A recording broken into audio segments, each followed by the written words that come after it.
Okay, so we've got ninth house. Ninth house is, as I said, everything to do with international things. So like it could be international travel. It can also be long distance travel. So hopefully wherever you are, that is an option for you at some point. But if you're not able to, then it could be something that you're longing to, or that you may be thinking about. But it can also be exploration or adventure. Now, this can be physically, obviously, something like that. You may want to drive across the country if you can't fly, things like that. But it could also be in the mind. So this is in the form of, reading, anything like that, learning, but normally higher education. So this is normally university level or adult education. But it can also be exploring concepts with regards to religions, belief systems, and philosophy and things like that. So it's understanding wider concepts, perhaps coming into contact with people who are foreign or foreign cultures and things like that. From a business perspective, it can be import-export as well. So all of those aspects come in. It's also the house of law and the higher courts. So you may be either studying the law, or you're involved in it in some way, or something is coming up to do with that, or it could be that you are actually involved in a legal situation. It just depends on where you are in your life and what is actually unfolding for you. It's also the house of publishing, and therefore legal things may be coming in as well. It's also the house of teaching, so that may be applicable for you. And it can also be the house of your relationship with your in-laws, if you have that in your life. And it's really it's the exploration of finding the truth, actually seeking wisdom, seeking the truth, and seeking going through the intuitive processes that happen when you are in that process of discovering, or when you are searching for something.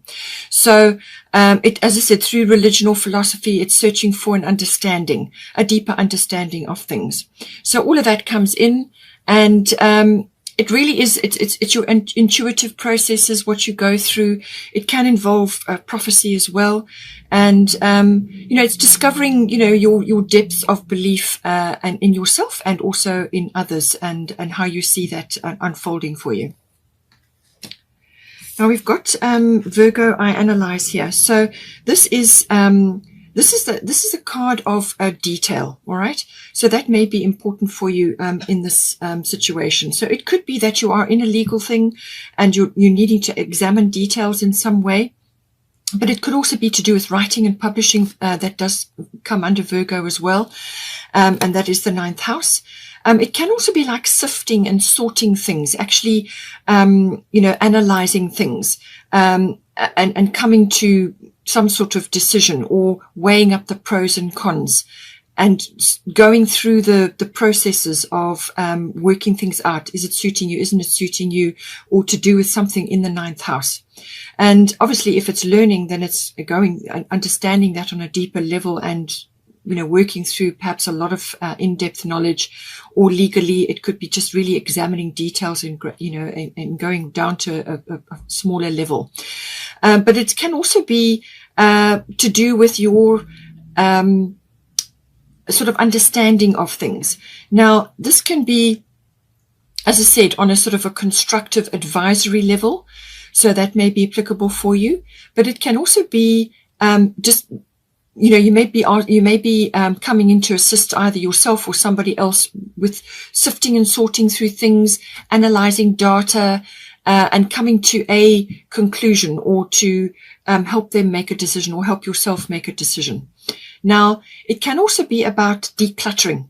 So this can be in any way, shape or form. And this may be, if you're writing a document, it may be too wordy, or there may be too much in it and you have to trim it down. So it's kind of got that precision about it. But it can also be emotional decluttering as well. So in your 9th house, that can be to do with your understandings of things, your philosophy, your religion, and your belief systems.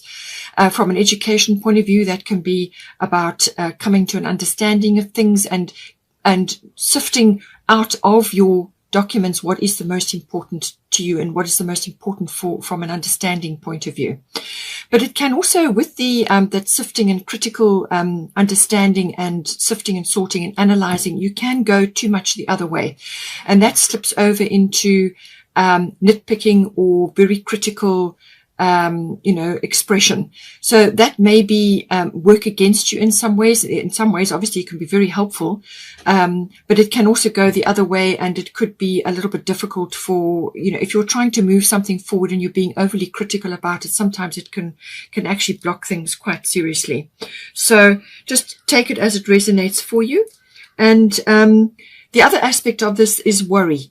So it could be that you are overly concerned, or you are overly worried about something, and this may be actually affecting your health, because the Virgo does affect the sort of the general health and well-being, and going too far, almost obsessive, so worrying about everything, worrying that something is going to go wrong, worrying about the smallest details, because as I said, details come in here, but you don't want to go to such a degree that it actually impedes your growth, or it impedes your ability to function. So just take it as it resonates for you in this house.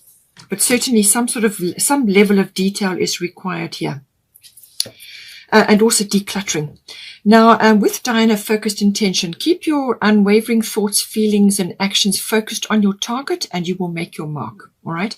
So I feel this may be just about removing excess data, or removing excess from around you that is not needed, that's not going to support you, is not helping you move forward. And this could come up in many different ways in the 9th house. It could be that you've cluttered up your life with a belief system which is just not serving you anymore. Or it could be that you're studying something, you've just got too much, you haven't actually filtered it down. So this is about focused intention. It's the bow and arrow, having a target in mind and absolutely focused on that target. And it's the drawing back of the bow is the most powerful part. Letting go of the arrow is already, it's part of the motion, but it's the drawing back and the focusing on the target that is where the power all comes in, and then it comes to that point, that pause, and then you let it go. So just think about that when you are focusing on details, or when you are homing in on some sort of level of analysis, or coming to some sort of precision, or some sort of critical thinking, or analyzing, or weighing things up, the pros and the cons and so on. Don't get so bogged down in detail that it spills over and overwhelms you, and then it will create worry, or, as I said, you get overly critical and so on. So just weigh it up, but stay focused on your target. Don't worry about naysayers and skeptics. This is about you and about what is right for you in this situation.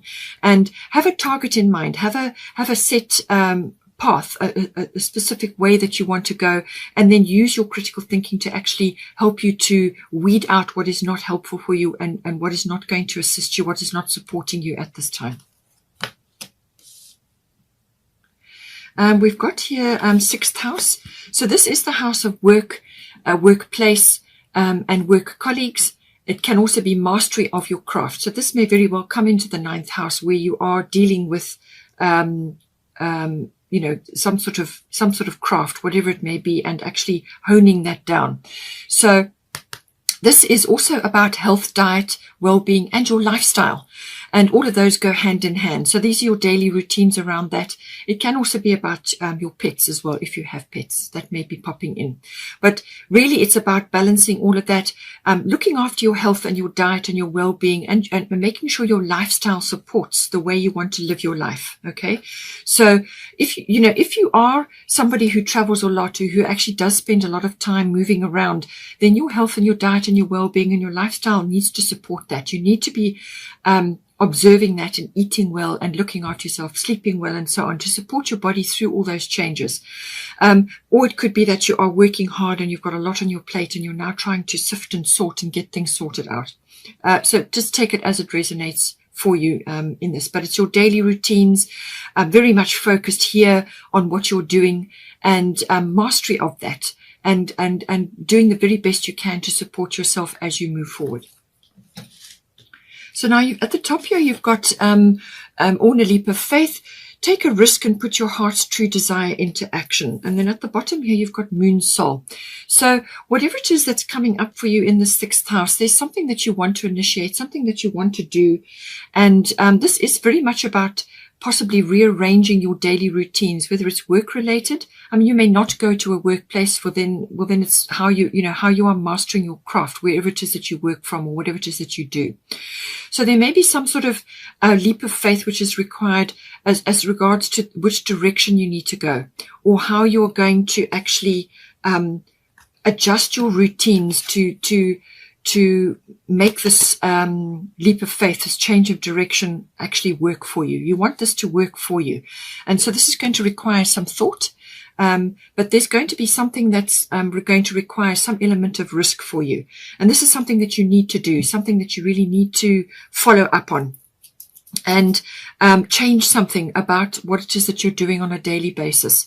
And so, put your heart's true desire into action. So this is about getting in touch with what really is right for you and going for that as much as you can. And making changes as necessary to accommodate the direction that you need to go. If it's relationship based, then it's also your change of routines. Perhaps you are, some of you may be traveling to be with your person if this is a relationship focus for you, and therefore your routines are changing, your work is changing, and your health and your diet and your well-being, and how is this all going to mix together? So it could be that aspect coming in for you as well. Now we've got here Moon Soul. So this is indicating that your emotions are going to be quite high, or emotions around you. And this is also about nurturing. And this goes very well with the 6th house, because that is about nurturing your health, your diet, your well-being, and your lifestyle. Your well-being is primary, because everything flows from that. So you could be needing to just be aware of that. Also be aware of your moods. And your habits. That comes in with the moon, all right? The moon rules that aspect of your life. And there may be, as I said, something that you need to change with regards to this. Perhaps managing your moods a little bit better, or your habits. Perhaps your habits are changing at this time. And, you to accommodate another person, to accommodate a change in direction, or some sort of coming together. And so therefore what it is that you're contemplating or changing will affect, coming together with another person. So all about that, but it's also deep emotions. And this is about following your intuitions and your instincts. Now you had the 9th house, which is very much about your intuition level. Going with that. And Virgo is kind of those analytical processes, but sometimes intuition rules above the analytical side. So it all comes down to instinct now, okay, with the moon. So there may be something that you need to navigate purely on that basis. So go with what you are feeling deeply, and just, look after yourself as you are going through this process. There may be a female influence involved here, or it could be you tapping into your feminine wisdom. So take it as it resonates, whether you're a masculine or a feminine. We've got both. So you need to have both balanced in order to have a fulfilling life. And so this is about tapping into that moon energy. So something could also be revealed for you under the light of the moon. Something could be coming up that has not been revealed, or you could be involved in something which is not being broadcast to the general, to everybody around you, or not many people know what it is that you are working on or what you are planning on doing. So this could have some sort of secret element to it, or just keeping quiet. Okay. Now with the moon element, this is very much about, as I said, your moods and your habits. So there may be periods where you just need to withdraw periodically and just take a break and recenter yourself, spend time alone, or just go through a period of nurturing, and just to balance things out. But it can also bring in quite a bit of nostalgia and sentimentality, and you want to just be in touch with your emotions, but not wallowing in them. All right. So you need to, you kind of got to balance both. You've got to balance the analytical side, but also the emotional side, and come to a middle path. So it's the depth of emotion, but you use your analytical side to help you navigate as well. But go by your instinct. That is going to be important in the 6th house, which, as I said, is work related, or, your projects, what it is that you're working on, your mastery of your craft, but also your health, diet, and your well-being and your lifestyle. Use your intuition and your gut feelings to guide you. And as I said, something may just be coming out, or you're seeing something now under the light of the moon. It can also be that something is birthing, something is coming to light. It can also be that crowds are coming in with this, and this can be like sudden fame or sudden notoriety, or something, your profile is raised in some way, and that involves your daily routine, something that perhaps you've been working on, and now you're rising to prominence in some way. But there is definitely a leap of faith, some sort of taking a risk, going for something that you've perhaps been thinking about, or that is now suddenly coming into your presence. You're going to be focusing on it now. Now we've got here 3rd house. So this is the house of communication. So this is everything to do with written, verbal, and even body language comes in here. It also covers contracts and documents. All right. So whether this is to do with the legal situation, or to do with publishing, or to do with learning, or just following some other aspect, which is to do with your, your belief systems, tracking your intuition, seeing things from that sort of point of view, whatever it may be, this is the absorption of all of that, the verbal and the written side, and documents and contracts may be coming in for you. It can also be about short trips, so you may be doing that in conjunction with a long trip. Just take it as it resonates. It can also be communication with other people in general, but also specific family members. So this can be general relatives, but usually it's aunts, uncles, cousins, and even siblings. And also neighbors may come in here as well.